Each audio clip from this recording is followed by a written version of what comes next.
Oke, halo guys, balik lagi bareng gue ya di channel Dividen Investor TV nih. Hari ini hari Selasa ya, tanggal 18 Agustus tahun 2026 ya. IHSG hari ini tentunya mulai buka kembali ya. Setelah kemarin tanggal 17 libur, hari ini sih naiknya 0,75%, valuasi transaksinya 13 triliun ya, 13,7. Asingnya net sell 689 M ya. Tadi sih di sesi 1 masih net buy kalau nggak salah. Cuma akhirnya net sell. Kita lihat net sellnya di saham apa hari ini. Gede di ISAT ya, BBRI juga dijual nih 170 M. Hari ini net sell di BBRI.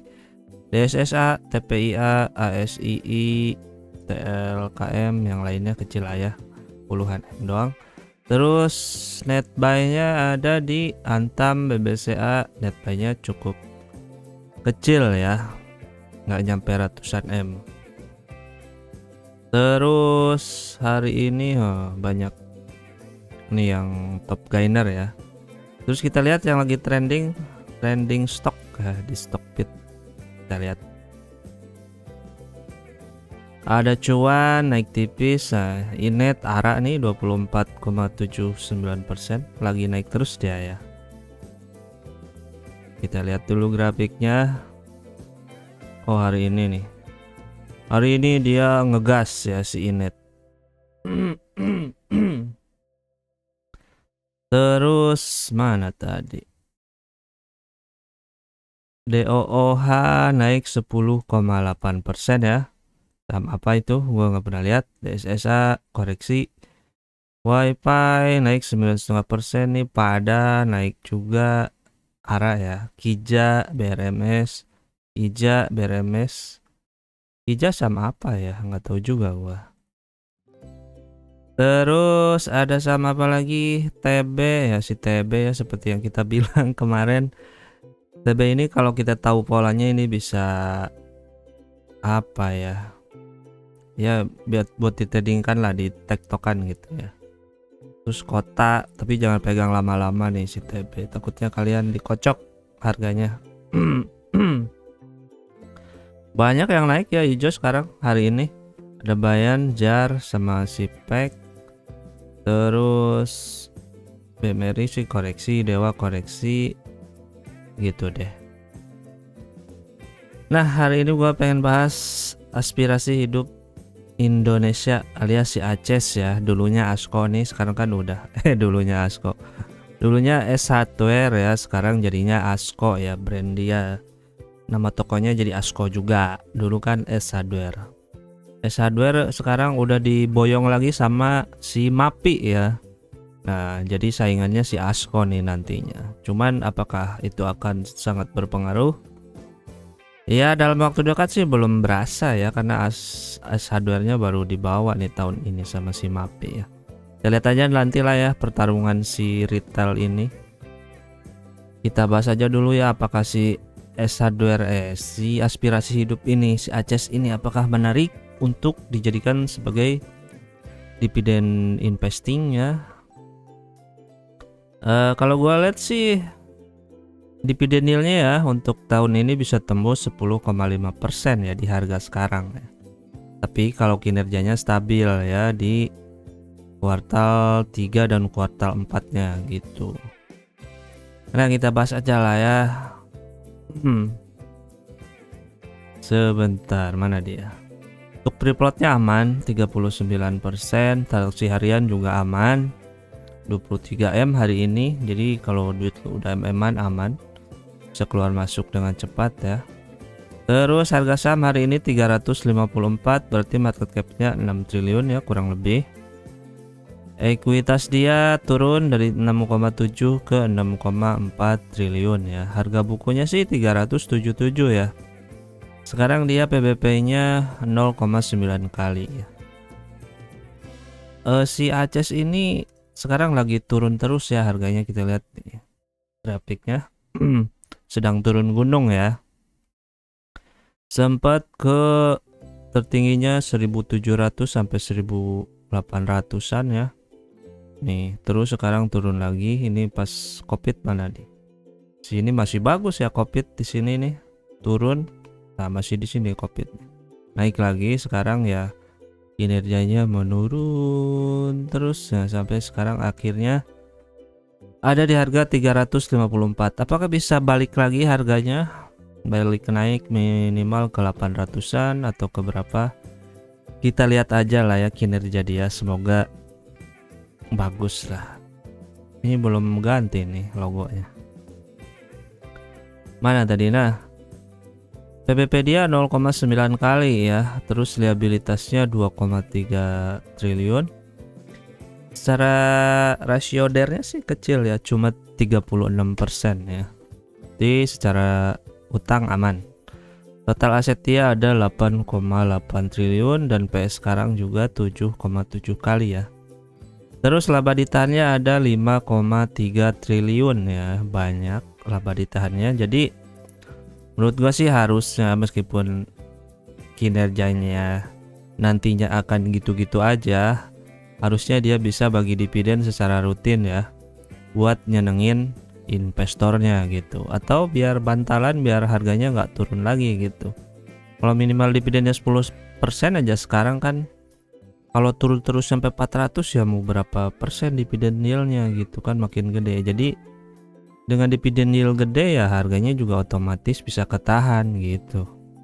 Apalagi ditambah dengan kinerja yang ciamik nantinya ya, bisa naik revenue, gross profit, NPM-nya pasti harganya cepet naik lagi ya. Itu tugasnya untuk si para manajemen ASKO ya gitu. Terus secara gross profit sih gede banget ya, bisa di atas 40%. Cuman langsung terkikis habis nih secara NPM, tinggal 10% di kuartal 2 dan kuartal 1 cuma 6% ya. Nah, secara revenue dari Q2 ke 3 sih sebenarnya turun ya. Q1 2026 dapat 2,3 triliun nih. Q2 dapat 2,1 triliun, turun.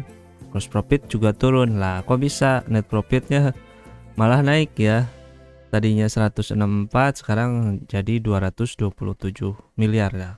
Kok bisa? Kenapa? Nah, kita harus bertanya-tanya dan harus cek ya di laporan keuangannya gitu. Takutnya ini ada sekali ada laba yang one hit wonder gitu ya. Jadi cuma sekali aja dia munculnya gitu. Jadi nggak muncul tiap kuartal ya, nggak sustain gitu. Nah, kita cek ya di laporan keuangan si ACES. Untuk penjualan sebenarnya ya, antara 2 kuartal dibanding kuartal berarti 6 bulan dibanding semester tahun 2025 ya, semester 1 sebenarnya naik ya, 4,1 ke 4,2 lah ya, ke 4,4, naik 260 M-an lah. Sebenarnya lumayan bagus ya naiknya meskipun tipis ya. Terus penjualan konsinyasi bersih juga naik dari 71 M ke 77 M. Penjualan bersihnya juga kan naik. Nah, laba kotor juga naik sebenarnya. Beban usaha, nah beban usahanya naik ya, beban usahanya jadi naik ya tentunya. Terus dia ada pendapatan lain-lain. Nah, ini nih, kalau nggak ketolong sama pendapatan lain-lain ya, misal sama deh 130-an ya, berarti kan 105 M-nya ini harusnya hilang nih, bukan jadi 509, jadi cuma 404 M doang ya. Jadi naiknya tipis, meskipun masih naik ya, tapi bagus lah. Kalau pendapatan lain-lainnya ini nggak ada ibaratnya. Nah, pendapatan lain-lainnya itu apa? Nah, setelah gua cek di bawah ternyata dia adalah selisih kurs ya, dari hitungan selisih kurs ya. Jadi selisih dolar ya, dolar semakin naik jadinya dia ada selisih antara dolar ke rupiah ya, jadinya dimasukin sebagai pendapatan lain-lain ya gitu. Jadinya berkontribusi menjadi laba ya, laba bersih tentunya di pencatatan laporan keuangannya dia gitu. Apakah itu bagus?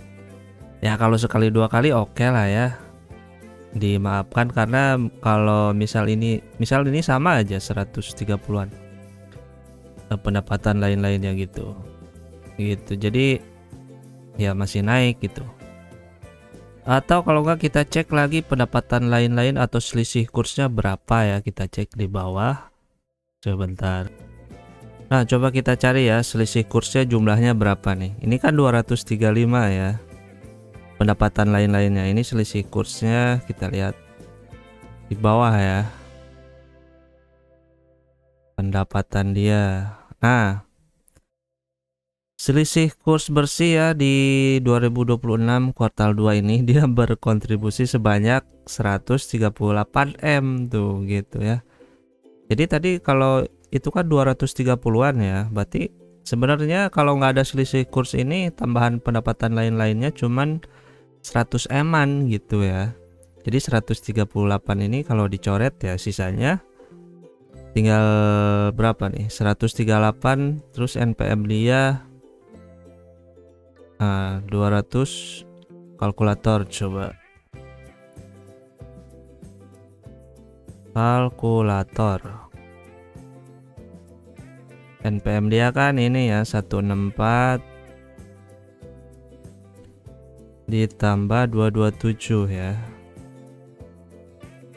sama dengan 391. Kalau dikurangi 103 berapa nih si selisih kursnya, 138 tuh cuma 253 miliar doang ya laba sebenarnya kalau nggak ada selisih kurs ya. Tapi karena ini ada selisih kurs yang banyak, kalau di 2025 cuma 11,5 M doang tuh, tapi sekarang ya laba selisih kursnya naik gede banget jadi 138 M ya.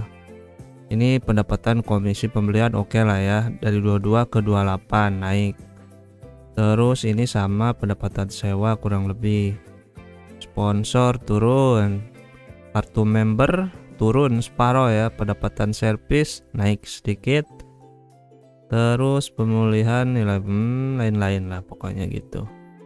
Nah, jadi jelas ya sebenarnya si ACES ini sedang kondisinya ya sedang tertekan lah ibaratnya gitu. Kalau dibanding kuartal semester 1 2025 ya 253 dikurangi mana tadi? Kurang lebih mirip-mirip ya, 142 berarti 293 sama 293. Oh beda 40, turun 40 M ya. Tapi di 2025 kan juga ada selisih kurs yang ini ya. Nah 11 M-an. Jadi tetap aja selisihnya 30 M lah dibanding semester 1 ya dengan 2025. Ya semoga kinerjanya semakin membaik lah ya. Kalau sekali dua kali lah oke lah ya. Selisih kurs ya lumayan juga sih sebenarnya. Kalau buat nyari dividen dia nambah-nambah IPS gitu kan. Jadinya 13 ya IPS per lembarnya gitu ya. Ini kalau 227 ya coba dikurangi 138 ya tadi. 138 M.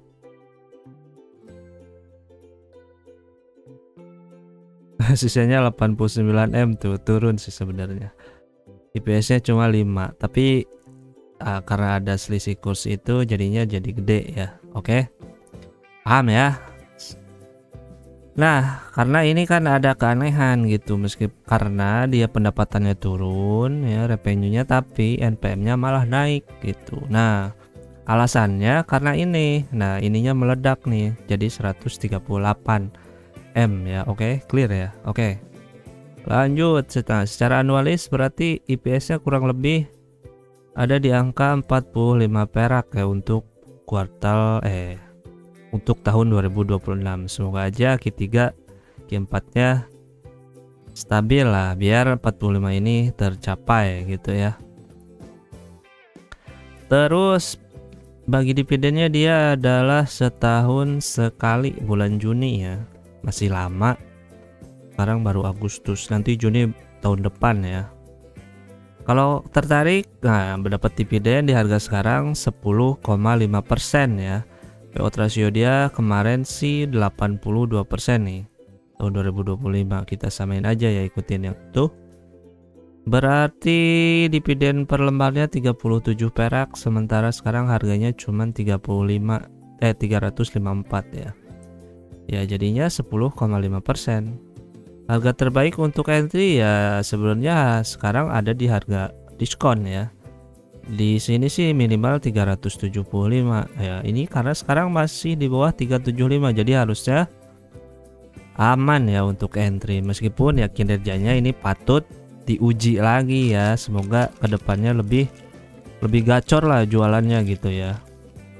Nambah cabang banyak-banyak kalau nggak nyumbang net profitnya buat apa ya kalau menurut gua. Jadinya malah bikin rugi sih sebenarnya buat kita pemegang sahamnya, soalnya kan beban penyusutannya itu loh yang gede, bikin makan laba gitu ya. Buka cabang baru kan ibaratnya ya beban penyusutannya itu jangan dilupakan ya, bisa menggerus net profit ya. Jadinya kita sebagai pemegang sahamnya ibaratnya ya berkurang lah IPS kita kalau yang mengharapkan dividennya aja gitu ya. Nah semoga aja kinerjanya lebih bagus, lebih gacor, dan lebih rame lagi toko-tokonya ya, biar para pemegang sahamnya berbahagia ya. Oke. Nah untuk si Aces kayaknya segitu dulu ya. Semoga video ini ada manfaatnya, dan ingat karena hutang harus dibayar. Bye bye.